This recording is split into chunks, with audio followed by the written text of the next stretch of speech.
So చాలా మంది వచ్చేసి sir best high paying jobs అనేటివి ఎలా తెచ్చుకోవాలి, సింగపూర్ లో ఏ కోర్సెస్ అనేది చదవాలని అడుగుతున్నారు అనమాట. సో ఆ హై పేయింగ్ జాబ్స్ అనేటివి మీరు చేయాలనుకుంటే ఓకే, సింగపూర్ లో ఎక్స్పెషల్లీ అలాంటి ప్రోగ్రామ్స్ అనేది మీరు అటెండ్ అవ్వాలి. అంటే చాలా మంది స్టూడెంట్స్ సింగపూర్ నేతలకి హోటల్ మేనేజ్మెంట్ కోర్సెస్ కానీ లేకపోతే బిజినెస్ కోర్సెస్ కానీ ఇవే చూస్ చేసుకుంటారు. మీరు ఒక 5 years 10 years తర్వాత లాగా మీరు ఆలోచిస్తే ఖచ్చితంగా ఇప్పుడు వచ్చేసి డేటా బేస్ జాబ్స్ అనేటివి చాలా హై పేయింగ్ గా వస్తున్నాయి. ఓకే, లేకపోతే ఏఐ రిలేటెడ్ గా మీరు ఏమన్నా కోర్సెస్ చేసినట్లయితే మీ ఫ్యూచర్ అనేది చాలా బ్రైట్ గా ఉంటుంది.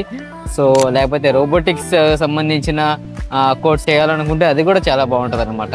ఓకే, సో అది ఎందుకు చెప్తున్నానంటే అంటే టెక్నికల్ జాబ్స్ అన్ని సింగపూర్ లో మీరు తెచ్చుకుంటే 8,000 సింగపూర్ డాలర్స్ పైన.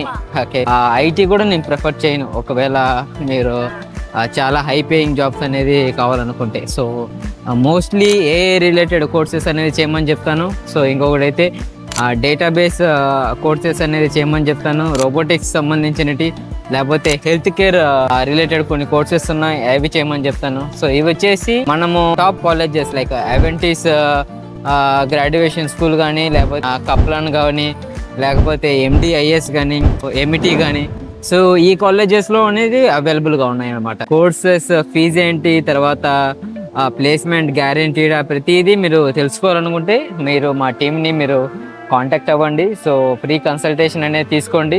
సో దాని ప్రకారం మనము ప్రతిదీ డిస్కస్ చేద్దాం అనమాట. ఓకే, సో మీకు ఏమైనా డౌట్స్ కానీ ఏమైనా ఉంటే మీరు క్లియర్గా అడగచ్చు.